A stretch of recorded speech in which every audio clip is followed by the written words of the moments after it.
اب آ کے بشرا بیگم کی ضمانت ہوئی ہے۔ توشہ خانہ نہلی جو عامر فاروق صاحب نے درخواست واپس لینے کی درخواست مسترد کر دی تھی، اس کو فیصلے کو چیلنج کیا سپریم کورٹ میں، بار بار درخواست دی کہ وہ ہمارا کیس سماعت کے لیے مقرر کیا جائے، وہ سماعت کے لیے مقرر نہ ہوا۔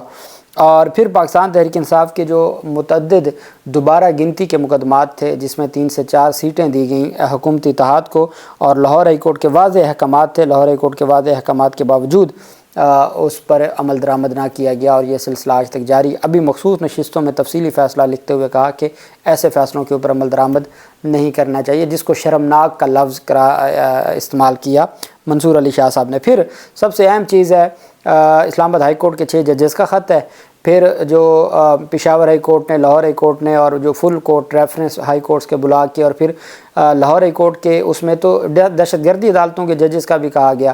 پھر جو جج محمد عباس کا فیصلہ تھا، جو انہوں نے ایک رپورٹ دی تھی ملک شہزاد صاحب جو لاہور ہائی کورٹ کے چیف جسٹس تھے، اور پھر یہ معاملہ چلا گیا ان کے پاس جو سپریم کورٹ میں وہ بھیج دیا تھا۔ جج آصف کا معاملہ تھا دہشت گردی عدالت کے جج کا، تو ان تمام چیزوں کو بھی انہوں نے اسی طریقے سے کیا۔ صحافیوں کے خلاف جو کارروائیاں ہوئی ہیں، اس میں جو 47 کے قریب صحافیوں کو نوٹس کیا گیا 13 جنوری کے فیصلے پر تنقید کرنے پر یا اس کے اوپر ڈسکشن کرنے پر۔ اس میں مجھے ان 47 میں سے میں واحد تھا جن کے گھر پہ کارروائی ہوئی، بھائی کو 2 چاچو ایک کزن ان کو اٹھا کے لے گئے، صرف وہ توہین قاضی فیضی صاحب میں، اور پھر وہ 1 ہفتہ 10 دن لگے ہمیں ان کو کلیئر کروانے میں، اور خود میں FIA میں گیا، میں نے وہاں جا کے اپنی اسٹیٹمنٹ ریکارڈ کروائی، اور وہاں سے، اور آدھی رات کو 27 جنوری کی رات تھی الیکشن سے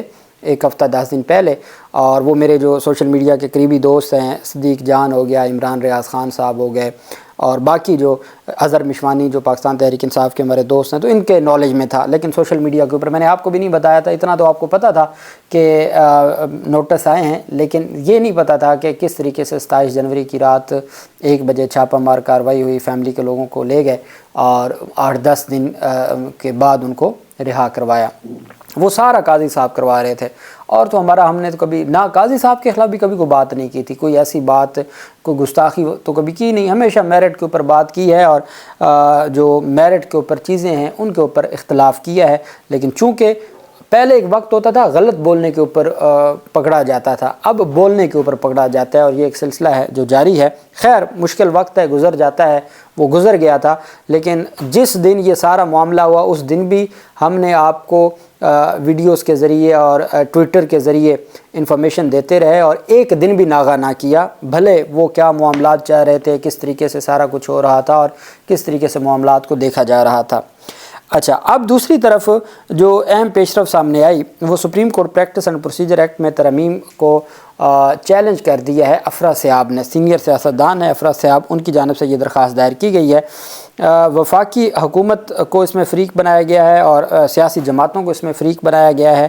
درخواست میں نون لیگ، پیپلز پارٹی اور دیگر سیاسی جماعتوں کو فریق بنایا گیا ہے، اور اس میں یہ موقف اپنایا گیا ہے کہ کس طریقے سے جو افرا سیاب خٹک نے نون لیگ، پیپلز پارٹی وغیرہ کو فریق بنایا ہے۔ درخواست میں عدالت سے استدعا کی گئی ہے کہ 26ویں آئینی ترمیم کے خلاف درخواست پر سماعت کے لیے فل کورٹ تشکیل دیا جائے، اور جو 26ویں آئینی ترمیم ہے اس کو کالعدم قرار دیا جائے۔ یہ اہم درخواست ہے، جس میں ڈائریکٹ یہ مطالبہ کیا گیا ہے کہ فل کورٹ آپ بنائیں، اور فل کورٹ اس کو سنیں اور اس کے اوپر سماعت کریں۔ جماعت اسلامی کی جانب سے جماعت اسلامی نے بھی 26ویں آئینی ترمیم کو چیلنج کرنے کا فیصلہ کیا ہے۔ جماعت اسلامی کے امیر حافظ نعیم الرحمان نے 26ویں آئینی ترمیم کی منظوری کے معاملے پر حکومت اور پاکستان تحریک انصاف پر تنقید کرتے ہوئے کہا ہے کہ ترمیم کے خلاف عدالت سے رجوع کریں گے۔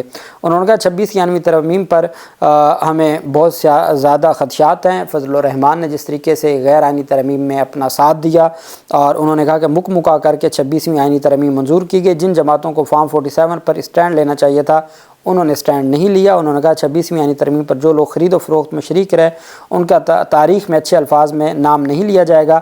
ساتھ انہوں نے کہا کہ ہم سپریم کورٹ آف پاکستان، ہمارا فیصلہ ہو گیا ہے، ہماری مشاورت ہو چکی ہے، ہم اس معاملے پر سپریم کورٹ آف پاکستان جائیں گے، اور سپریم کورٹ میں جا کے ہم چیلنج کریں گے۔ تو یہ جو ساری چیزیں ہیں، میں یہ سمجھتا ہوں کہ آئین اور قانون کی جو بالادستی ہے اس کے لیے پاکستان تحریک انصاف کا بھی جو چونکہ صرف انتظار تھا 25 اکتوبر کا، وہ گزر گیا. اب کل نیا چیف جسٹس صاحب حلف لیں گے اور اس کے بعد چیزیں تبدیل ہونا شروع ہو جائیں گی. اس میں دیکھنا یہ ہے پاکستان تحریک انصاف کا جو انہوں نے درخواست تیار کر رکھی ہے. حامد خان نے لاہور ہائی کورٹ بار ایسوسی ایشن کی جانب سے درخواست تیار کر رکھی ہے. اسلام آباد ہائی کورٹ بار ایسوسی ایشن، اسلام آباد بار کونسل کی درخواستیں تیار ہیں. کراچی بار ایسوسی ایشن کی، پشاور ہائی کورٹ بار ایسوسی ایشن کی. صرف انتظار تھا آج کا. اب کل سے یہ سلسلہ شروع ہو جائے گا. وفاقی حکومت نے supreme court practice and procedure act میں ترمیم لانے کا فیصلہ کیا ہے. Supreme court practice and procedure act میں چونکہ پہلے تھا آرڈیننس کے تحت ایک سینئر موسٹ اور ایک چیف جسٹس کی مرضی سے. اب چونکہ پتہ ہے کہ سینئر موسٹ تو رہ گئے منصور علی شاہ اور منیب اختر، اب ان کو تو نہیں سینئر موسٹ سے نہیں ہٹایا جا سکتا. اب کیا ہے کہ جی اب امین الدین خان صاحب کی کیسے جگہ بنے گی. جمال مندوخیل صاحب کو بھی وہ چاہتے ہیں کہ اب انہوں نے کہا جی کہ قومی اسمبلی میں اگلا جو کمنگ ٹیوزڈے ہے ترمیم لائی جائے گی. حکومتی اراکین کو اسمبلی میں حاضری یقینی بنائی جانے کا. اس میں جو supreme court practice and procedure act ہے اس میں ترمیم لائی جائے گی اور اب کمیٹی میں 3 کی بجائے 5 ممبران کیے جائیں گے. مینز کہ یہ پہلا ایک ویلکم ہے جسٹس یحییٰ افریدی صاحب کا اور ان کی جو آج انہوں نے بات کی سپریشن آف پاور کی، یا انہوں نے بات کی جو عدلیہ کی آزادی کی، کہ پہلے 3 وہ supreme court practice and procedure جو باقاعدہ طور پر سپریم کورٹ کے فل بینچ نے اس کی اوپر اس کو ٹیسٹ کیا.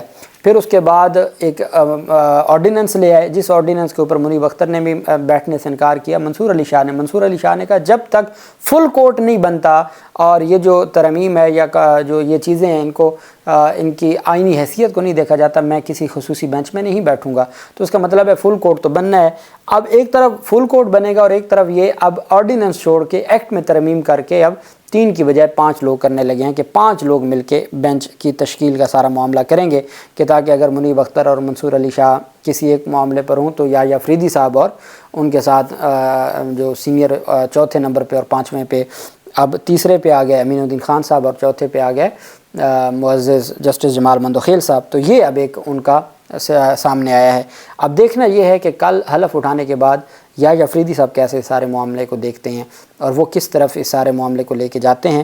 چونکہ ان کو نظر تو آئے گا کہ کس طریقے سے ایک طرف فل کورٹ کا سینئر ججز کا مطالبہ ہے اور دوسری طرف حکومت ایک نئی ترمیم کر کے سپریم کورٹ کے جو معاملات ہیں ان میں مزید دخل اندازی کر رہی ہے. اللہ پاک پاکستان کا حامی و ناصر ہو.